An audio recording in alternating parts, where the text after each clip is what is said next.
அஸ்ஸலாமு அலைக்கும் வரஹ்மத்துல்லாஹ். கண்ணியத்துக்குரிய அல்லாஹ்வின் நல்லடியார்களே,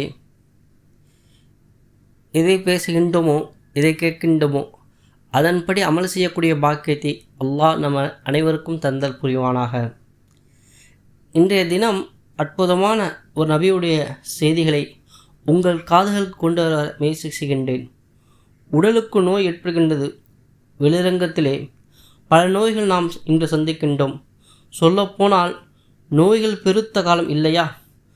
புதிதாக நோய்கள், பெயர் சொல்ல முடியாத சில நோய்கள், அதனால் ஏற்படக்கூடிய பின் விளைவுகள், அதனால் ஏற்படக்கூடிய வருத்தங்கள், கஷ்டங்கள், இதையெல்லாம் நாளது மேனியும் பொழுதொரு வண்ணமாக நாம் சந்தித்து வருகின்றோம்.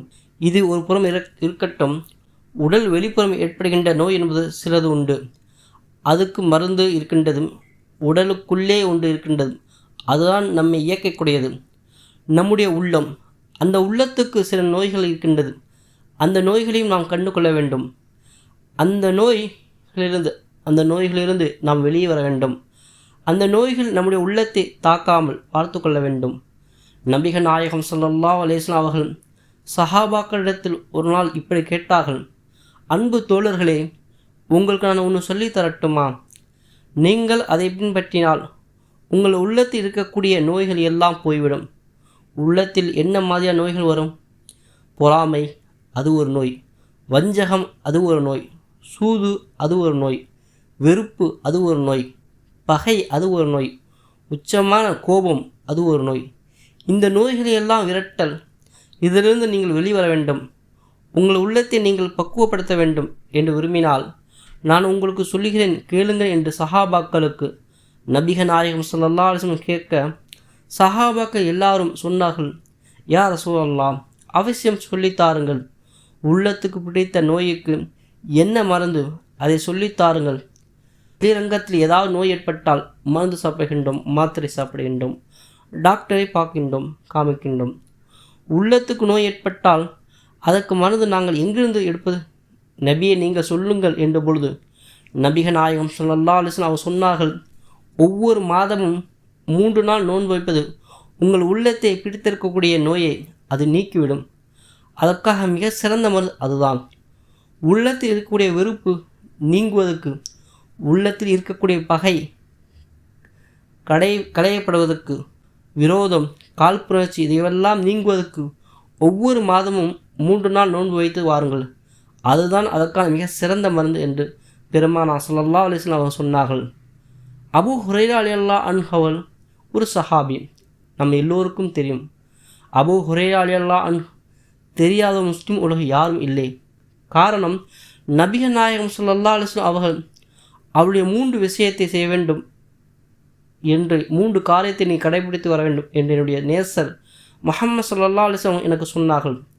அந்த 3 ஒவ்வொன்றாக சொல்கின்றார்கள் அபூ ஹுரைரா ரலியல்லாஹு அன்ஹு. அதை சொல்லிவிட்டு கூறுகின்றார்கள்: நான் மௌத்தாக போகும் வரை அந்த 3 விஷயத்தை விடமாட்டேன். ஏன்னா எனக்கு சொல்லிக் கொடுத்தது என் நேசர் முஹம்மது ஸல்லல்லாஹு அலைஹி வஸல்லம் சொல்லிக் கொடுத்தார்கள். ஒரு காலம் மௌத்தாகும் வரை நான் அதை விடவே மாட்டேன் என சொல்லிவிட்டு சொல்கிறாங்க. அதில் முதல் விஷயம் ரசூலுல்லாஹி ஸல்லல்லாஹு அலைஹி வஸல்லம் எனக்கு சொல்கின்றார்கள்: ஒவ்வொரு மாதமும் 3 நாட்கள் நோன்பு வைத்து வாருங்கள் என கூறினார்கள். லுகா தொழுகையை தொழுதுவார்கள் என்று சொன்னார்கள். வித்து தொழுதுவிட்டு இரவிலே இஷா தொழுகை பிறகு தொழுகிறோம் வித்ர். அந்த வித்ரு தொழுதுவிட்டு உறங்க செல்லுங்க என சொன்னார்கள். இந்த 3ஐயும் என்னோட லைஃப் நான் வரை ஃபாலோ பண்ணிட்டு இருக்கின்றேன். என் மௌத்து வரை அதை விடமாட்டேன் என்று அபூ ஹுரைரா ரலியல்லாஹு அன்ஹு அவர் சொல்கின்றார்கள். மாதத்தில் 3 நாள் நோன்பு நோட்பது என்பது நன்மைகளையும் பெருக்கி தரும். அதோடு மட்டுமல்லாது நம் உள்ளத்தை பீடித்திருக்கக்கூடிய பல நோய்கள் நீங்குவதற்கு அது அருமருந்தாக இருக்கின்றது. அன்பு பெருமக்களே, பொதுவாக நோன்பு என்பது உடலுக்கு ஆரோக்கியம். இன்றைக்கு உலகமே முஸ்லிம் உம்மத்தை பார்த்து வியந்து பார்க்கின்றது. ரமலான் ஆரம்பித்தவுடன் முஸ்லிம்கள் நோன்பிருக்க துவங்கிவிட்டார்கள். நோன்பினால் ஏற்படக்கூடிய மாற்றங்கள் என்ன? நோன்பினால் கிடைக்கக்கூடிய ஆரோக்கியங்கள் என்ன? நோன்பினால் கிடைக்கக்கூடிய பல நற்பயன்கள் என்ன? உடலுக்கும் உடல் சார்ந்த ஆரோக்கியத்துக்கும் பற்பல நன்மைகளை பேசிக் கொண்டிருக்கின்றதை நாம் பார்க்கின்றோம். நோன்பு உடலுக்கு மட்டும் ஆரோக்கியம் தரவில்லை, மனதுக்கு ஆத்மாத்மான பல நிம்மதியான நிலையை ஏற்படுத்துகின்றது. நோன்பு பயன்களில் முக்கியமானது நம்முடைய மனதை பக்குவப்படுத்துகின்றது, பயிற்சிப்படுத்துகின்றது, பாவங்கள் செய்யாமல் தடுக்கின்றது, தீய எண்ணங்கள் உள்ளத்தை இல்லாமல் பார்த்து கொள்கின்றது. கோபப்படும் போது நோன்பு நான் உன்னிடத்தில் இருக்கின்றேன், கோபப்படாதே என்று நோன்பு மனதில் பேசுகின்றது. மன இச்சைகள் தோன்றும்போது, ஏதாவது நாம் பார்க்கும்பொழுது மனதில் மன இச்சைகள் எழும்பொழுது இப்படி எண்ணாதே என்று மனதில் நோன்பு பேசுகின்றது. தப்பான எண்ணம், தப்பான பார்வை, நான் உன்னிடத்தில் இருக்கின்றேன் என்று மனதில் நோன்பு பேசுகின்றது. நோன்பு உடலுக்கு ஆரோக்கியமாக இருந்தால் கூட பயிற்சியாக பக்குவப்படுத்தக்கூடியதாக இருக்கின்றது. நம்முடைய தீய எண்ணங்களை ஒழிக்க அல்லாஹ் சுப்ஹானஹு வ தஆலா தந்த மகத்தான விடயம்தான் நோன்பு.